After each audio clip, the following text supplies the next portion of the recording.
Which Eternals are good? Which Eternals are literally a waste of gold bars? You've got questions and I've got answers. I have spent far too long trying to farm these guys to not trauma dump about it, and you're stuck here listening. I'll be rating them based on their 150 forms, and I'll mention if the full 150 Transcendence isn't required. Let's go! Note: 5 of these characters recently went through a rebalance, which makes the rating for them closer to first impressions. Although I'm decently confident in my ability to read character strength, I am not perfect. Also, if I rate your favorite character trash tier, honestly they're still probably usable. It's just that they're not worth the investment. Just remember that you don't have to progress your account exclusively according to the meta.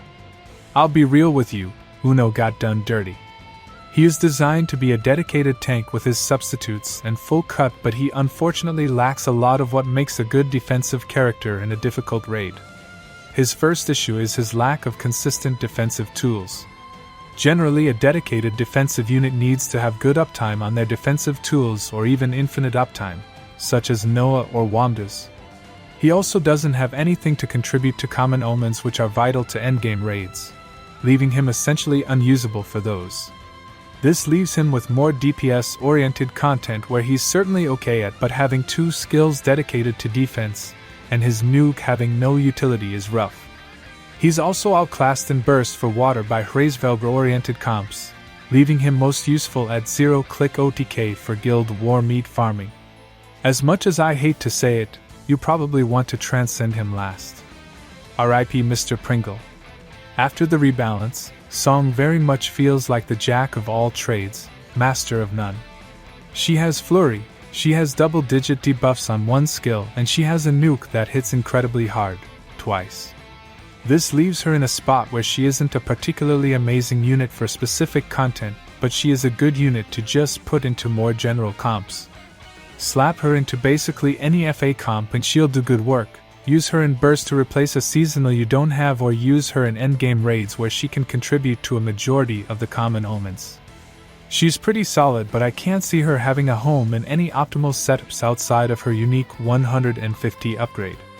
The 150 upgrade is incredibly niche but has applications in solos, such as in the first SUB solo.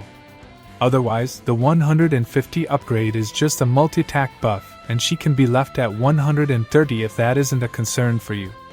Threo is a gorilla through and through. She swings hard, hits hard, and inevitably dies after eating all of her health to get some extra damage.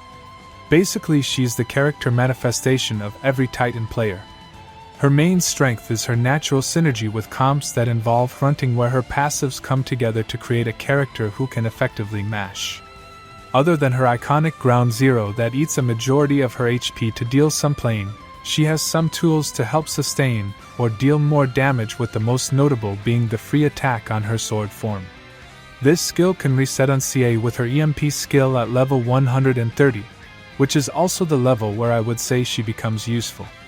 The downside of her is that she's only really suitable for mashing in easier content, as her need to be at low health is a major liability in endgame content. Using Kame's double deal on Ground Zero is very funny, however, and is always a weird and niche burst option for certain fights where you might need to sacrifice someone at the end. Quatre is the certified GW character of all time. Debuffs? He's got you. Dispels after special attacks? Yup. Gravity? Yes, sir. Echoes on Oogie? Check. Auto nukes? You know it. He's essentially built perfectly to fight an M200 GW bosses, particularly FA comps that want to do the minimum number of charge attacks. Although his position as the water endgame character has been usurped, he's found another position where he's solid. The issue is that he basically only has Guild War, which means unless you're particularly dedicated to water, he doesn't have much of a pull. Plus, I don't believe he's strong enough to be top dog for the upcoming Guild War, let alone the one after that. Funf will always be niche, but she just got much better at her main role, which is to facilitate solos. She heals. She clears. With the new update, she also gives some incredible buffs to the team. She now has a clearer play pattern based around charge attacking with her buffs and her cooldown cut to reincarnation. Frankly, she got the biggest buffs among the characters for the April rebalance, and unfortunately she's still niche. But honestly, that's okay. If you're looking for an easy Belial solo for the trophy, go for her 110 and leave her at that. I doubt that her 130 or 150 will be make or break, but in the future it might be vital. Who knows? Seox is similar to Threo, being a gorilla to the core. He swings hard, but unlike the cave woman over in Earth, he actually has good survivability. His S1 is too simple but incredibly potent selfish buffs for normal attacks, and his S2 can allow you to avoid autos or gain double strike as long as you have his stacks maxed. He also has 2 different auto nukes that activate on dodge and on the boss, activating a special attack, letting him push damage even without his buffs up.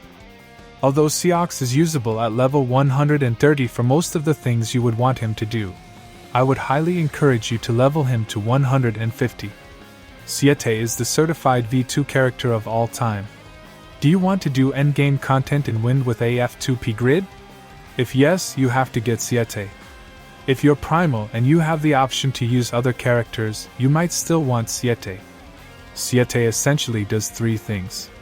He gives your team buffs through his CA and his passive. He gives your team ignition with his S3 and S4. Finally, he enables you to Fated Chain the pain away with his level 150 passive.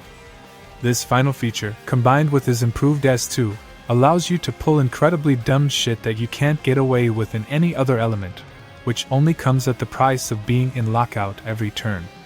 Okto looks at Siete, calls him a chump, and decides that instead of being what is essentially a dedicated support, he wants to be a damage dealer as well. Okto does an absurd amount of work and comps built around him, throwing up buffs with his CA, boosting chain bursts with his passive, and going well beyond hard cap with his buffs from his S1.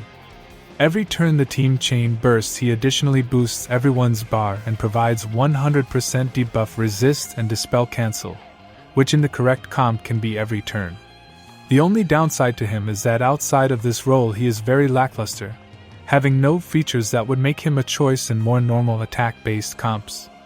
Although he is usable at level 100 for things such as Diaspora, I would recommend level 130 for general use to allow him to permanently maintain his S1 and for the hard damage cap.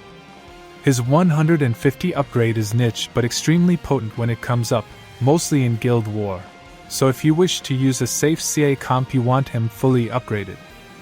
Neo is somewhat confusing as a lot of her abilities seem very lackluster for 2024.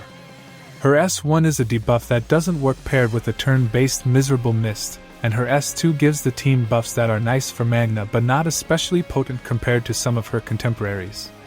However, these are all tricks and lies to make you not notice her actually useful feature. She buffs characters for just existing, giving the team damage cap up and permanent dispel cancel. This alongside her data debuffs on her Oogie and her constant shields, keen and damage amplified buffs let her pair well with wind characters who enjoy normal attacking. If you want to use her, you'll definitely need to get her to level 150, but she's definitely worth it in a weird way. Tien didn't get too many changes, but honestly she was already in a decent position. Her 150 passive was very powerful, but it would take some time to reach, which was unfortunate for a more burst-orientated character like her. The new update lets you get it up by turn 2 by letting you recast her Intense Bullet, making her a powerful normal attacker who comes with free debuffs. Although she isn't as powerful as the meta units in Fire, she's a good choice for the 3rd slot. The real question is whether or not you need a specific character for that slot.